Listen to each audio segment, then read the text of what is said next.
didn't start a business just to keep the lights on. You're here to sell more today than yesterday. You're here to win. Lucky for you, Shopify built the best converting checkout on the planet. Like the just one tapping, ridiculously fast acting, sky-high sales stacking, champion of checkouts. That's the good stuff right there. So if your business is in it to win it, win with Shopify. Start your free trial today at shopify.com/win. We begin hour number 2 of Three Man Front. Pat Landrum Conrad with you today. Molly back at studio with us on Monday. We will be here tomorrow, one more live show before we take Friday off to celebrate the 250th anniversary of our great nation. And appreciate Coach Wimp Sanderson, who normally joins us on Friday. We've asked him once again to kind of move his schedule around so that he could join us. And it's brought to you each and every week by Craneworks. Lift it, load it, grade it, grind it, move it, haul it, rig it, dig it, Craneworks, Rentalworks, yeah, the big dog's got it. Wimp Sanderson on Three Man Front is brought to you by Craneworks. Lift it, buy it, rent it, the big dog's got it. And now, Wimp Sanderson. I faced it all. Coach, hopefully we didn't take you off the golf course to be with us today. Hope you're well. No, you did not. Okay. You did not. Thank you. They've just come out with that's the reason for this first rant I'm going to give. They've just come out with a first listing of 5 stars for the states, for the players in the SEC. Mm-hmm. And people get all upset about Alabama having only 1, Auburn having 2, so forth and so on. People don't understand what 5 stars are all about. There are 5 stars, and there are people that think they're 5 stars, and they're not 5 stars. And there are many of these 5 stars are picked by the media who hasn't even seen them play or practice. They try to if they can list people. Anytime you want to look at a list of things, you're interested in that list. You're interested in that list, so you can name that list off to your listeners. A 5-star guy is a guy who's going to turn your program around.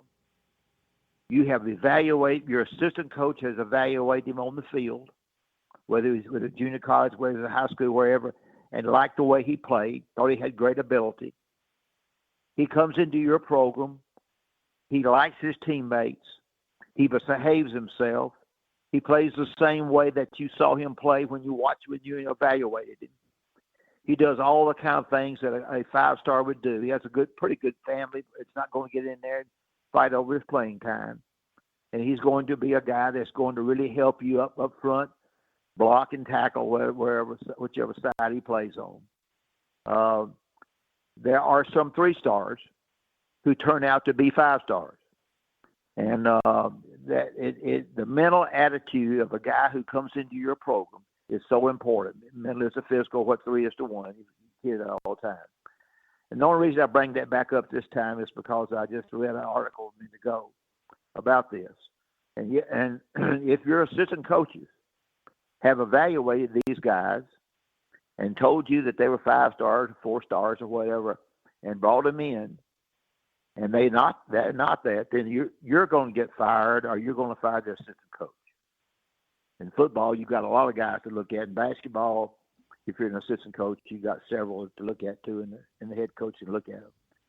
But I think we take too much stock in whether a 5-star is a 5-star until we really see if he is a 5-star. Coach, I heard a football coach one time, and this was way before the transfer portal, but said that a lot of times you feel inherent pressure from your fan base even because they expect you to have a bunch of 5 and 4 stars and get criticized if you don't. How common was it, or did it ever happen with you where you were pressured, maybe not from the fans, maybe it was administration, big money boosters, you're pressured to recruit a kid that ultimately you really didn't want to recruit and you didn't want to sign? Well, not much, because they were a little bit scared of me. I thought that you might be the exception to the rule when you tell somebody to go pound sand. They didn't really want to. And I missed them some 5 stars and didn't get them and got on them late. I had one situation where there were 3 guards in the state, and I picked 2, and the other one was the better of the 3. And somebody came in and gave him a little something back then, and he was better than the other 2, and I missed on it. But I think that can happen to you in football more so than in basketball, and also to the personality of it. I'm not sure the offensive line was great at Alabama when the head coach took over.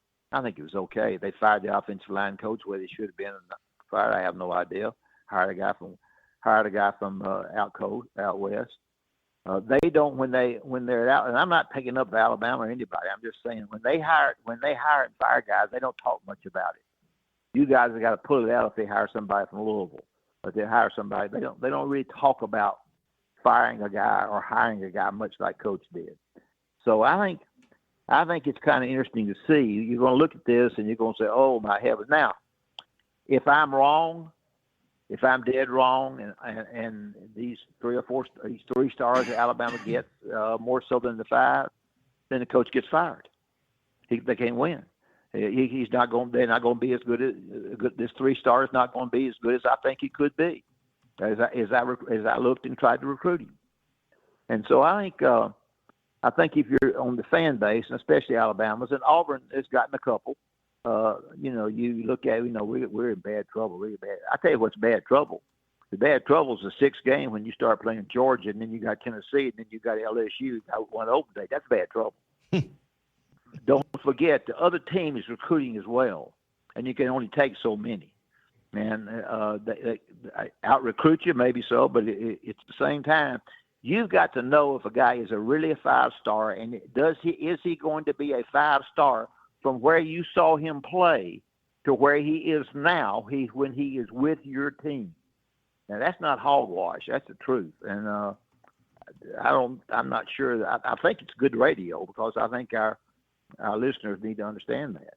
Coach, how dangerous is this, the philosophy that Alabama has employed for this year's recruiting class? Because they're only going to get 13, 14, maybe 15 guys, and that is quite a departure from what we're used to under Nick Saban good question. Or the first 2 years under Kalen DeBoer. Yeah, good question. I think only time will tell. I think they feel like that they've evaluated well. They feel like that they've got, and they also feel like the longer a guy has stayed there, and the more, that's where coaching comes in. He's in strength class. He's doing what he's supposed to do on the field. He's working hard in practice. He's got a good attitude. He likes his teammates, and he's a good player. And I think if you get that and those guys stay with you, they get better. They're a little bit better as sophomore than they were as freshmen, a little bit better as juniors than they were, and they build up and they get better. Not all of them do, but a lot of them do. And so if enough of them do, if you happen to lose on a 5-star, which is where you out, that kind of crap, and you fall on your face and they're way, way, way, way below what you thought they were, then you lose your job. And if you're the assistant coaches that you don't do the job, and I had good assistant coaches, and I evaluated them too. And then one time I hired a bad assistant coach, and he almost ruined me. And so you got to be careful who you hire, how they can evaluate, and how they can coach. I understand you can coach them up better.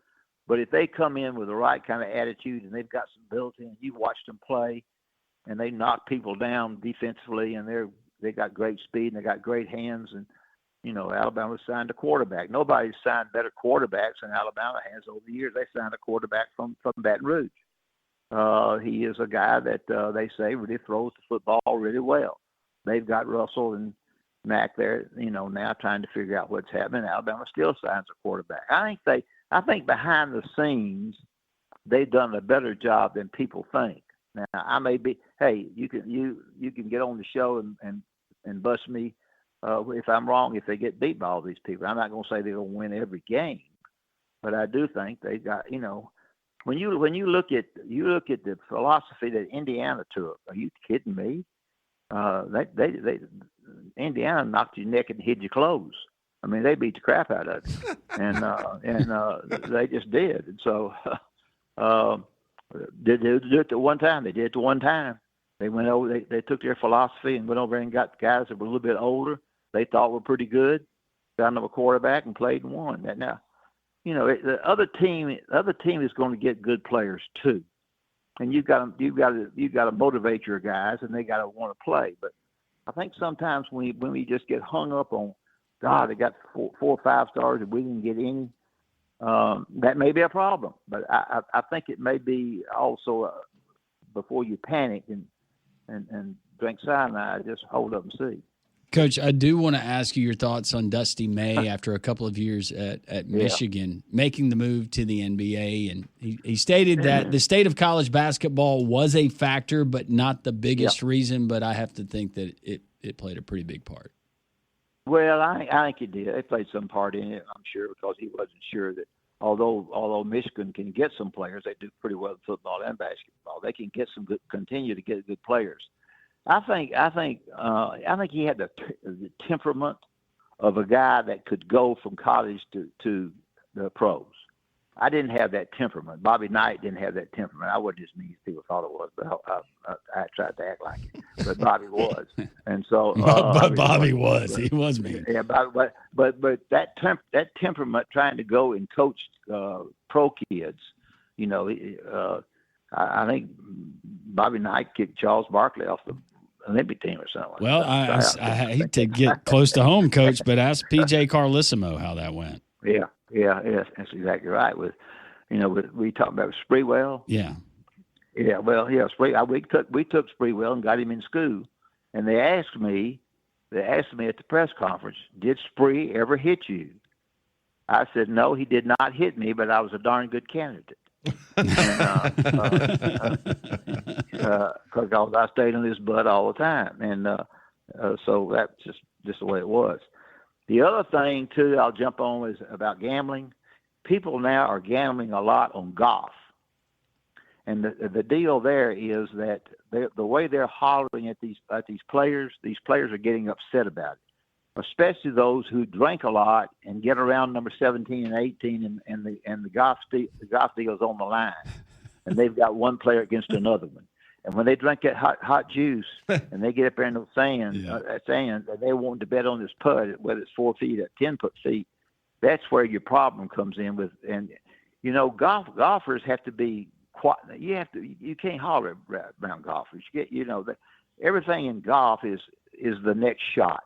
Whatever shot you hit, the only thing you need to be thinking about is the next shot. Whether you hit a good one or whether you hit a bad one, maybe whether you hit the green or whether you hit it in the water.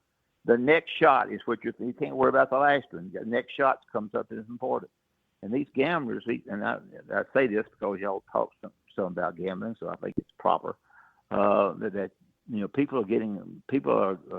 they got the John Deere Classic this week. It's a little old town in Illinois where people have been successful. Some poorer players have been successful. And they'll gamble like crazy, and they're trying to decide who's going to be, and they'll all be around 17, 18 with whatever. So I got 5 buddies that have probably already fired in. Are you ready? Are you kidding? Oh, me? I'm not kidding. No, they'll bet on 2 roaches running across the parking lot.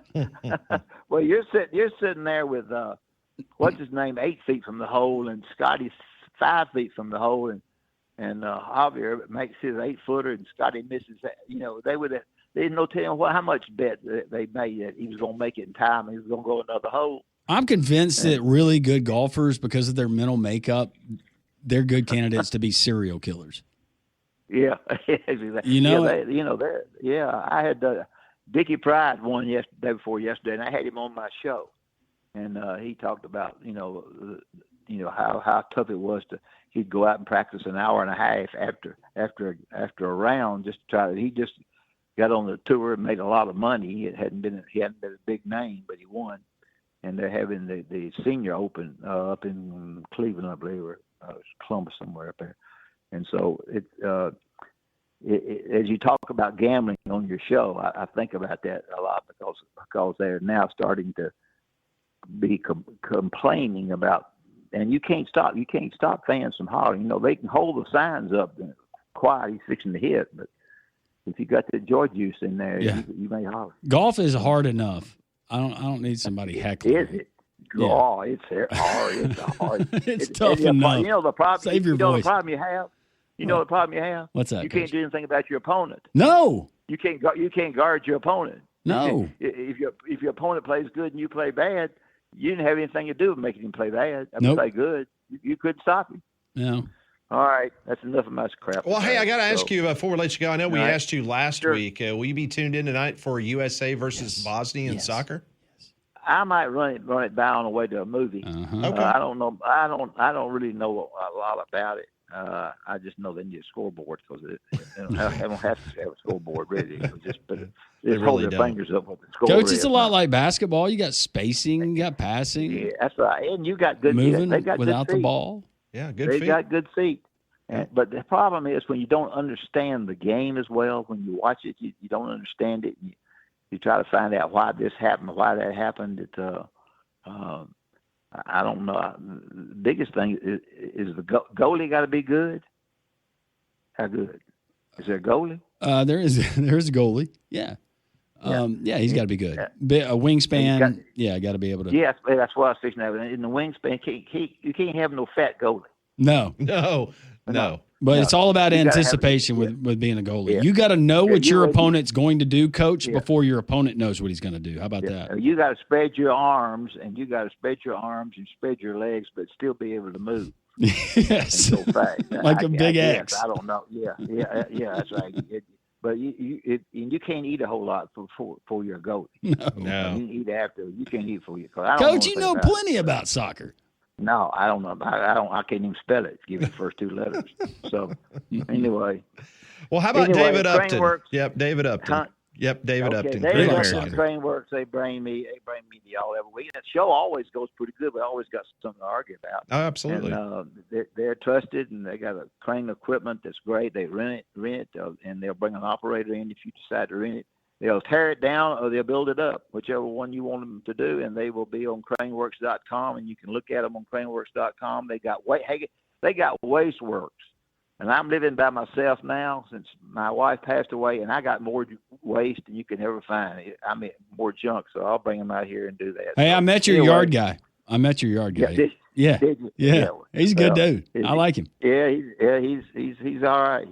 He's got a lot. He's got a lot to do because I don't know. I don't rake. I don't know how to rake, so I don't do much. And I can't cut no cotton picking grass. Yeah. So anyway, I bet you could stand there and tell somebody how to do it or yell at them how to do it. No, I don't say much. I don't say much to them yard guys.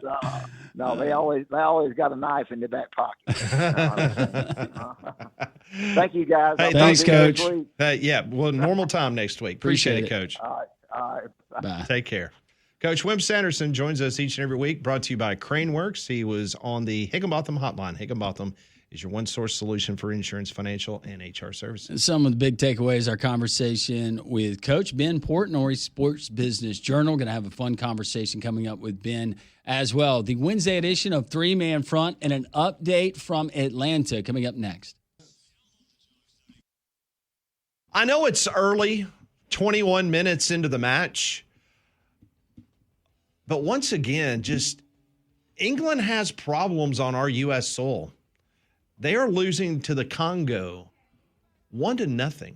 1-0, sorry. You mentioned the U.S. soil. You know, the turf grass that was installed in all the U.S. venues. Now, Mexico City, that was seeded back in February. But all of the turf grass, the research that went into it, so you have some synthetic blends that are in there to kind of be the anchor point for the rest of the turf, but it was developed by a professor at the University of Tennessee in collaboration with a professor at Michigan State University. So the Big Ten and the SEC. And it's interesting you bring that up because in Los Angeles at SoFi Stadium, that grass was grown in the state of Washington, and it was transported 1,200 miles in refrigerated trucks to SoFi.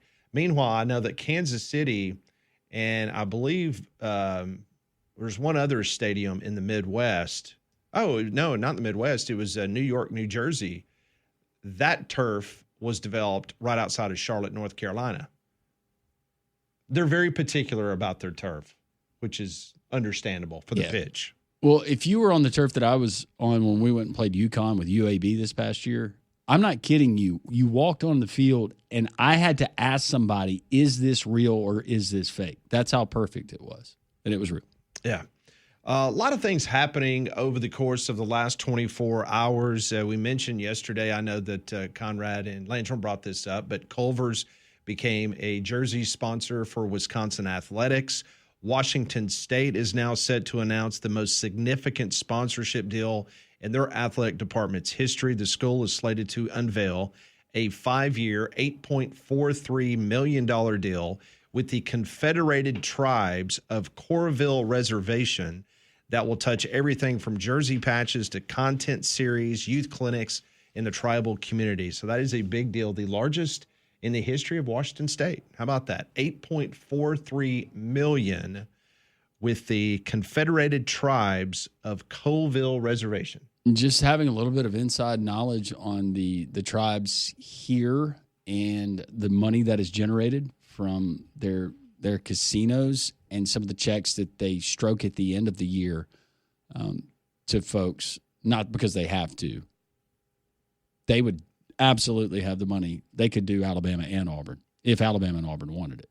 And we'll talk to Ben Portnoy from the Sports Business Journal at the bottom of the hour because, and I've checked on this the last couple of weeks, there's nothing brewing from the Alabama side of things in regards to rumors about a jersey patch that will go on their uniforms. I have not been able to find out anything from the Auburn side as well, but Ben Portnoy will join us because he's got a very interesting article that we will get into with him in regards to the potential, and he kind of had some fun with it, like who should be the next jersey patch sponsor for other teams around college football. A very, very fun article. We'll talk to him about that at the bottom of the hour. For sure. 800-239-WJOX. Quickly, let's get the phone call because I think I know who this gentleman is. Hey, Howie, how are you? Good afternoon. How are y'all? We're doing great, man. Tell Reba happy birthday. He said happy birthday. She said thank you. Yeah, I surprised her last night. I woke up by 2 in the morning and I got Wicked tickets, so we went to the Wicked show. Oh, very nice. Like third row, so she was very happy about that because we'd never done Broadway. Nice. And then we went to Statue of Liberty, and then we went downtown Madison Square Garden, and they already got the food trucks coming in for Tay-Tay's wedding, so we know it ain't no hoax. Yeah, them food catering trucks have been there blocking up all the streets. Oh, wow. So you guys are on the ship now? Yes, we got on the ship. We got through everything, all the checkpoints. We're having lunch. And then the Yankees game, I figured out what's happening with the Yankees. Their head's not in it. They had like 4 errors. They were running into each other. They were dropping balls, and it was just not right. Because it was like 1 hit through 7, and Detroit was just laying it on them. Did you like Yankee Stadium? Oh, yeah, we loved it. We had very good seats, too, and everybody was so nice, and the subway getting in wasn't too bad. Yeah, Yankee Stadium, you can't compare it to Atlanta, but both stadiums are really nice. Yeah, well, that's great. Well, appreciate you guys updating us and documenting your trip. I know it's a whole lot of fun, and we appreciate you, and be safe, and just have a great time. And once again, take care of Reba on her birthday. I know you are. We are. She said thank you, and she missed you, y'all. All right, we miss you guys too. Right, Howie, be safe. Yep. All right, appreciate it. All right, thank you. Bye. Take care. Bye-bye. Good old Howie. Ben Portnoy. He's a good one as well. Sports Business Journal, jersey patches, and all of that fun. We'll get into it next on 3 Man Front. We continue to watch the match over in Atlanta, Georgia. My goodness gracious, it's still 1-0 the Congo against England. Congo needs to save their energy. They got some acrobats. 30 minutes into this match, and England, can you imagine the people across the pond? Can you imagine those folks going crazy right now? Yeah, I'm not sure if the Congo, if they have a Mandu, but it looks like that those guys have been going to Mandu. Mandu is electrical muscle stimulation fitness located conveniently in downtown Homewood. Paul is the owner. He's got a wonderful training staff, but this EMS technology, all FDA approved, and it doesn't hurt. What's revolutionary? 15 minutes with a Mandu workout, and that's it. It's a 15-minute Mandu workout. It's the equivalent to 6 hours in a gym. Because of that technology, I can't explain it. The people who came up with it, really, really smart. But the bottom line is it is approved by the FDA. It doesn't hurt, but it absolutely works. You're going to get results. I've gotten results. Damian Mitchell and so many other Jocks listeners have as well. First visit, they'll put you in the suit. They'll put you through the 15-minute workout. Whether you want to spot train certain muscles, go total body, you can do that as well. MANDUU.com. That's Mandu, MANDUU.com.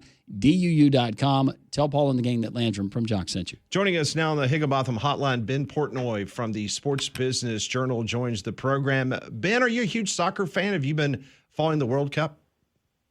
I am a soccer fan. I admittedly haven't been following as closely as I've needed to, but I've been catching up a little bit the last few nights, and as the knockout rounds have been getting going, I've been a little more in tune, I would say. Okay, well, the reason why is because Landrum and I, we do not follow it as closely, but every 4 years when the World Cup comes around, we get interested, and especially since this is on our soil and the United States appears to have a pretty good team, we've kind of bought into it. So I was just curious how much you watched it, because I know we don't watch it as much because us being so college football centric.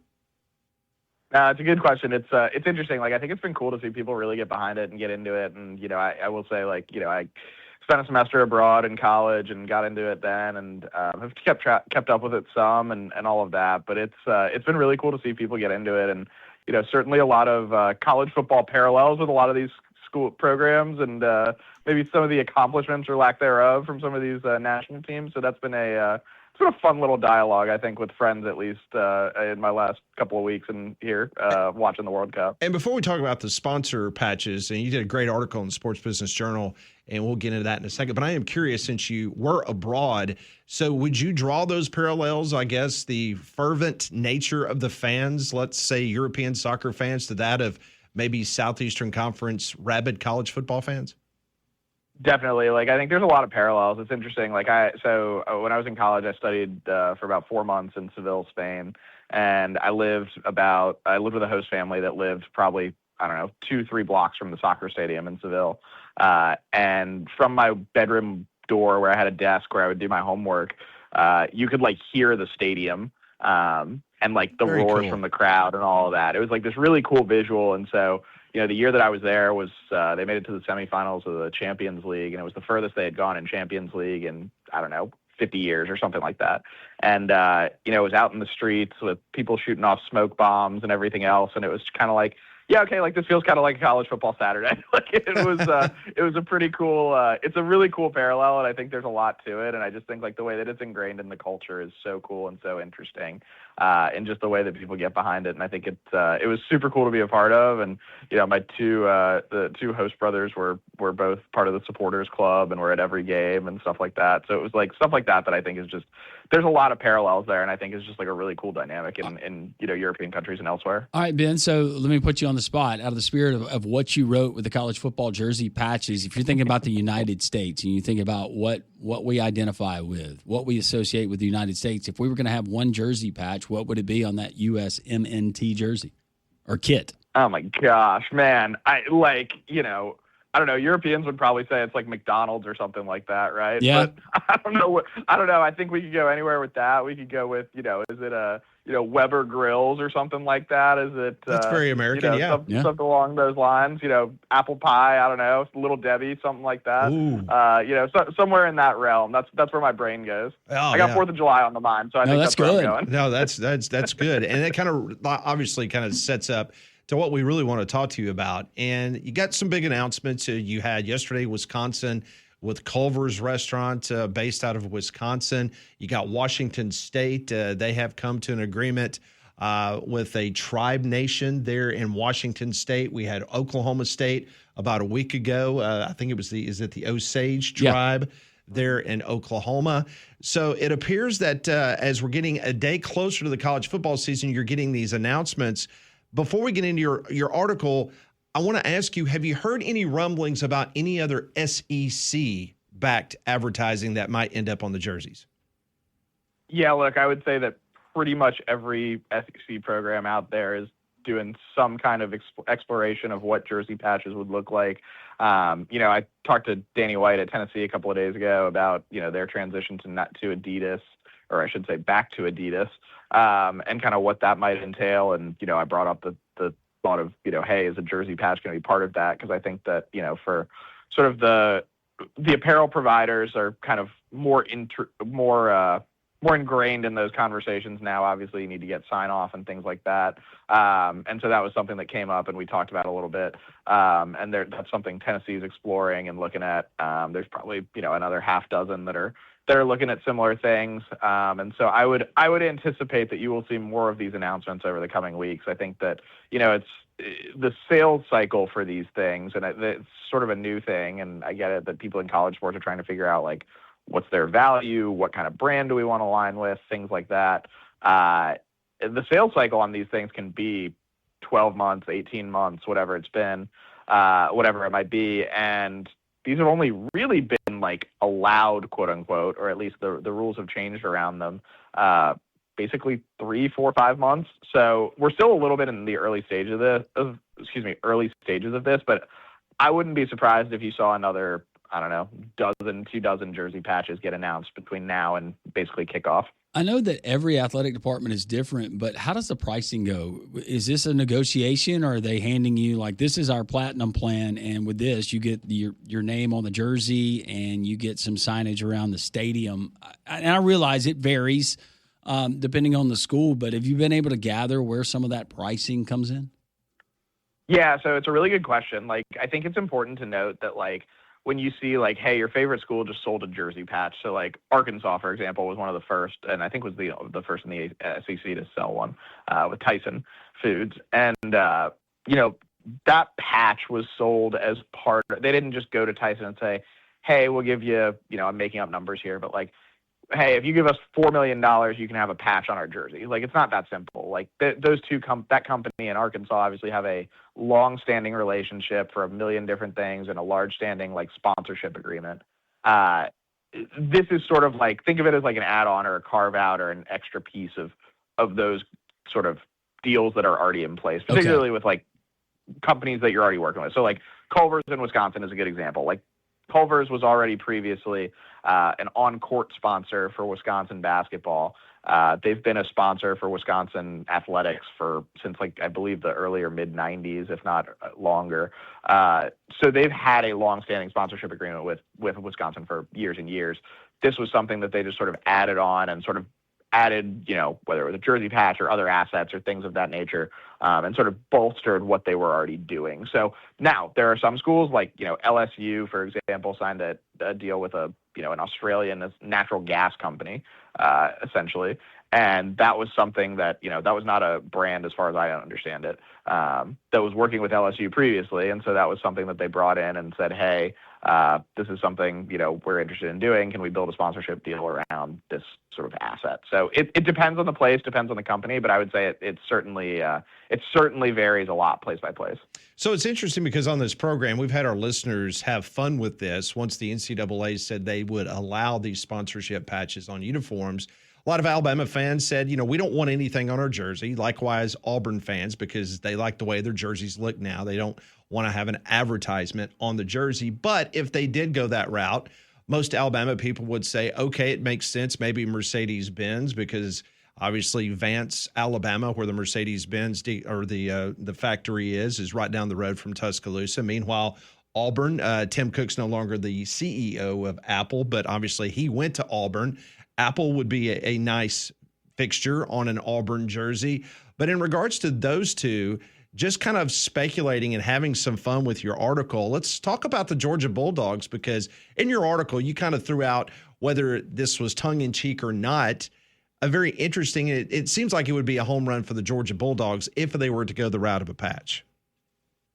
Yeah, I kind of had some fun with this and was just thinking it was, I was talking with my boss and editors yesterday or day before, and we were talking about jersey patch stuff, and there were obviously a bunch of announcements coming, and we were kind of like, okay, like, what if we actually game this out and picked a few schools that might make sense, or who they might work with, and certainly tried to have a little bit of fun with it. But yeah, like, Georgia's, look, Southern companies right in their backyard in Atlanta. There's a million others, but, like, Coca-Cola is the obvious one, right? Like, no doubt.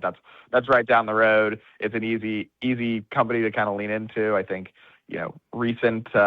recent off the field transgressions aside, and like obviously there's been some horrible situations. Like I think that Georgia's probably not going with a car company or something of that or nature. A radar detector company. Yeah, right. Like I say that tongue in cheek, but also like mildly seriously. I think that there's some things of that nature, but I do think, look, like there are some giant Fortune 500 companies right in Atlanta, right? Like Coca-Cola makes far too much sense, and I think there's a lot of schools that are like that, right? Like Stanford, for example, right? Like the two co-founders of Google are Stanford grads. great, like perfect, makes sense, right? Yeah. I think there's things like that you will see that would make a lot of sense, or might see that would make a lot of sense. So I think that I'll be curious. I think it's interesting. Like what someone was telling me this recently, and I think it's an interesting dynamic. It was in relation to professional sports teams and jersey patches, but basically, and I might be butchering the number a little bit, but effectively, I think it's something in the realm of like 80% of jersey patch sponsors, or it might even be like 90% of sponsors for a jersey patch are companies that are headquartered within about 200 miles of the place that they are, of the team that they are sponsoring. So like effectively, like these tend to be regional sponsorships, even if there might be a big company or brand sort of down the road, if that makes sense. Yeah, speaking of that, and I just thought of this, what does Oregon do? Can they add a second Nike logo? Yeah. Do you spell out Nike? Do you double swoosh? Do you go big swoosh? Or do you go jump man on one side and then the Nike swoosh on the other one? It's a great question. And honestly, I think Oregon's actually, like, I didn't even really think about this till you brought it up, but like Oregon's a really fascinating dynamic. I mentioned, for folks that like aren't tracking this super closely, right? Like the apparel companies are super involved here for a lot of reasons, but basically like when you think about a Nike or an Adidas logo or whatever, right? Like for years, that was the only logo on the jersey. And so there are metrics and ways to measure that of like, what is that value? So for example, at Oregon, like what is the value? There is a monetary value or some kind of return that Nike can crank their numbers and figure out and say like, hey, we're getting X value out of the fact that the Nike logo is front and center on an Oregon uniform and it's the only logo.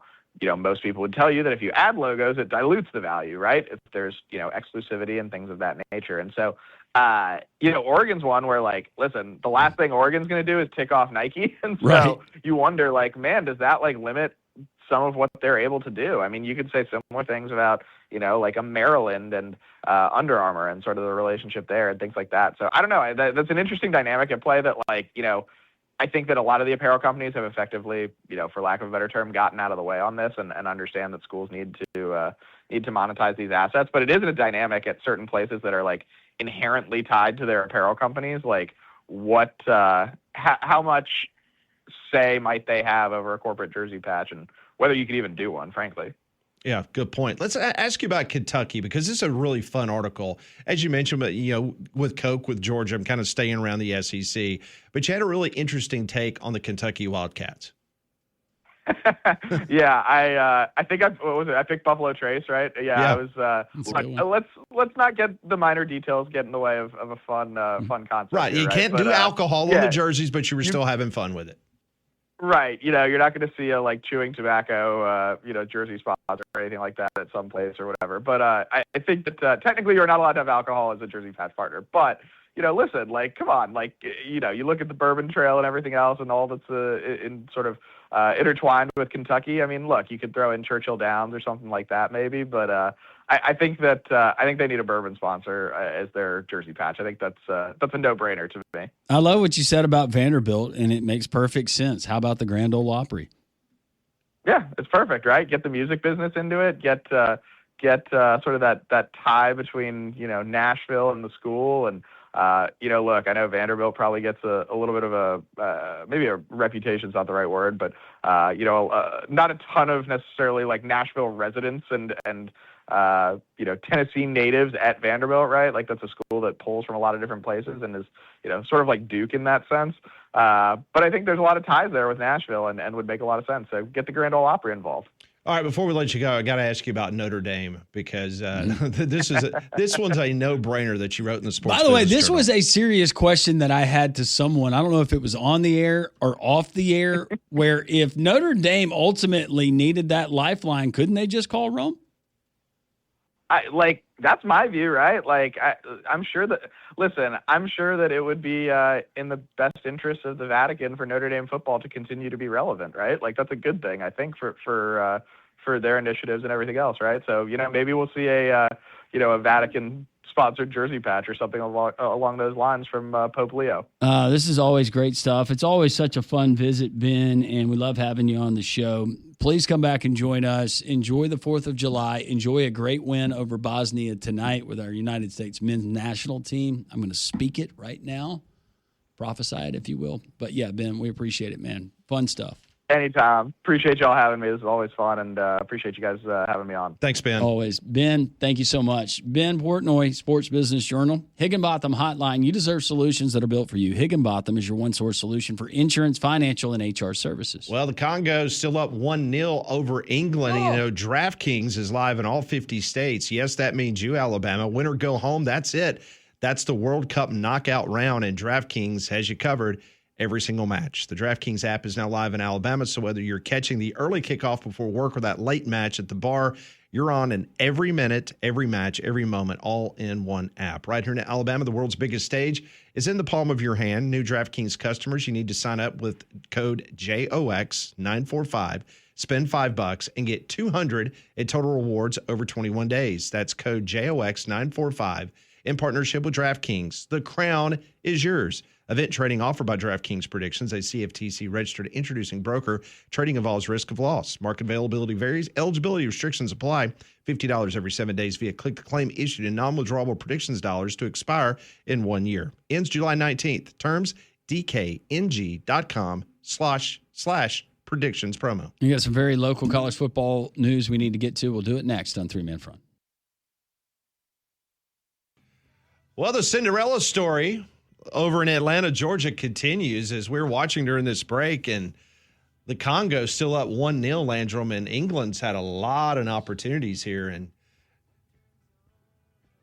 literally just, 10 feet away and just missed. And it just doesn't seem to be going England's way today. Congo is very fast. Their closing speed is very impressive. It's now, is it halftime?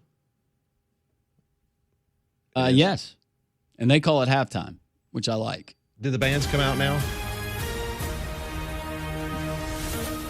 That means we have breaking news. Let's send it over to the breaking news desk where Landrum Roberts and his Team USA men's national team kit is ready for the breaking news. Thank you so much, Pat. Your kit looks wonderful as well. Thank you. I am now getting this from our field correspondent. He has been up to date on all of the recruiting when it comes to Auburn, Don, and actually our buddy Jeffrey Lee, who was on the show yesterday, have let us know that 4-star defensive lineman Marquise Evans has committed to Auburn. He's ranked the number 35 edge in the country, announcing his decision earlier today. He chose Auburn over Tennessee, Florida, Miami, and South Carolina. So Auburn picks up an edge that will be playing his senior year of football at Spain Park. 6'4", 265. That is a big drink of water. He is a big kid. Yep. Played high school football at Minor last year. Don wanted the scouting report yesterday on the air. Yeah, and you had to inform him I've that never seen the kid haven't play. seen him yet. But you'll get a good look at him this year. Measurables look good. No doubt. No question about it. As you mentioned, he chose the Tigers over Tennessee, Miami, and South Carolina. So he will be matriculating down on the plains of Auburn. I've seen the 247. I've not seen the rivals, but this is updated. Auburn is 10th, according to 247 in their rankings, and that includes Marquise Evans. Who was the other kid you said that it was Auburn, LSU, Ole Miss, and is Walden? Was it the Walden kid? Yes, that's correct. Yeah, he's supposed to make a decision, I think, later today. Okay. All right, well, long way to go, but Alex Golich and his staff doing a good job of putting together a class, at least on paper, right? That's what Wimp said. So this is interesting. This is kind of has nothing to do with sports, but I'm watching live video feed as we speak. And Howie in Reba, you remember they called us the other day and they had just gone to the Empire State Building? Yeah. I'm watching a live news feed now from Fox News, and there is a couple. They have scaled all the way up. Obviously, they got on the observation deck. Oh, and they climbed over They climbed, and now they're all the way up to the very top of, where I guess the antenna is at the top of the Empire State Building. And both of them are dressed in black. Oh, no. And apparently it's a marriage proposal. Oh. You said dressed in black. I was thinking something very grim and dark. Yeah. Okay. So now you got first responders that's going to have to go and try to I was thinking it was English soccer fans. They'd seen enough. Two people dressed in black have suddenly climbed to the very top of the Empire State Building, and apparently it looks like it is a marriage proposal.